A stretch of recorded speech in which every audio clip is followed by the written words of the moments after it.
This is our COVID Roundup and CDC update for January 9th, 2025. And due to our back-to-back holidays, we have major delays in our data. There are delays in our COVID variant data, the nowcast estimates, and there are delays in the hospitalization and wastewater data, which can be seen by all the gray dots here in our wastewater surveillance map through the NWSS, where we are lacking reporting from about 450 wastewater facilities. Therefore, for any current COVID data reporting that you see, you should take it with a grain of salt, as they're all functioning on reduced datasets.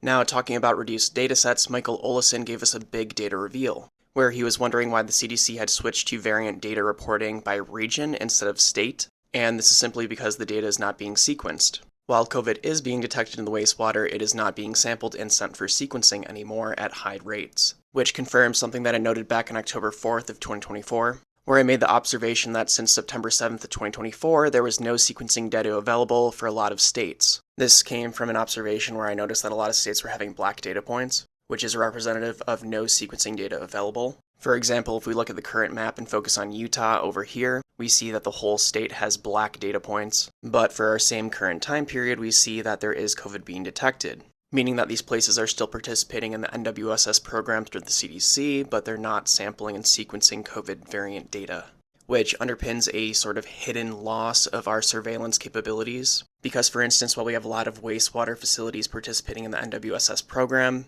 only a subfraction of them are actually giving COVID variant data, meaning that we've drastically reduced COVID surveillance capabilities. But you may have noticed that the timeline doesn't really match what Michael Olesen is showing here, where we detected a large drop in the COVID variant surveillance in September of 2024, where this graph is showing things dramatically dropping off around January of 2023. Which then begs the question, what was happening during that period? Well, January of 2023 is a very important time period because that's when a lot of countries stopped reporting data to the World Health Organization. Because no, the United States does not actually provide any COVID data to the World Health Organization anymore. And if we focus just on the United States and the World Health Organization's data tracking, we see that data stopped being reported at the end of the public health emergency, May 11th, 2023. And this is just a screenshot to show that date. But there's another interesting date right here of October 21st, 2022. Where it switched from high-frequency data reporting to very low-frequency data reporting. See how the data is very dark and then it becomes very sparse? That tells us that there was a frequency change in the data reporting. And the question for that becomes, well, why was that? What was happening during this period that caused that?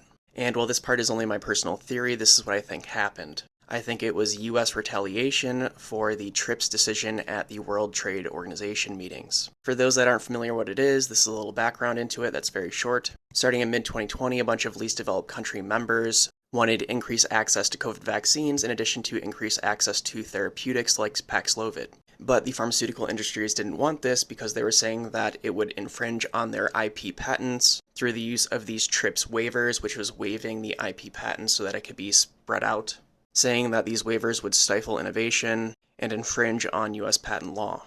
In other words, they just didn't want this to cut into their bottom line. And the whole reason this happened is because once vaccines were developed in the US, we sort of stockpiled them. We didn't distribute them equitably to other countries as well. And during this time period in mid-October, this is when this TRIPS waiver was decided upon.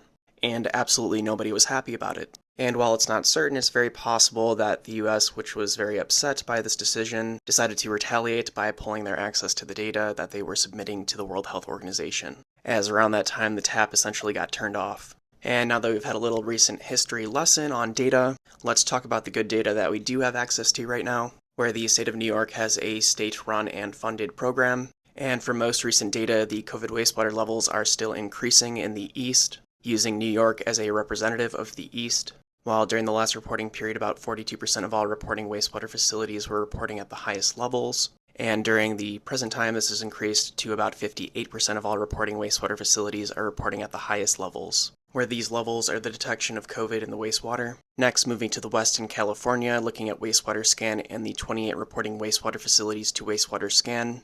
We still haven't started to see an increase in the west yet, possibly indicating that the COVID winter wave hasn't quite spread to California just yet, which might indicate a delayed winter peak this year. Next, when we look out to the 148 reporting wastewater facilities to wastewater scan in the US, we are still seeing an increasing signal in the wastewater concentration across the US, with the current highest levels being in Montpelier, Vermont. So once the data reporting starts picking up again at the end of next week, we might have a better sense of what's actually happening.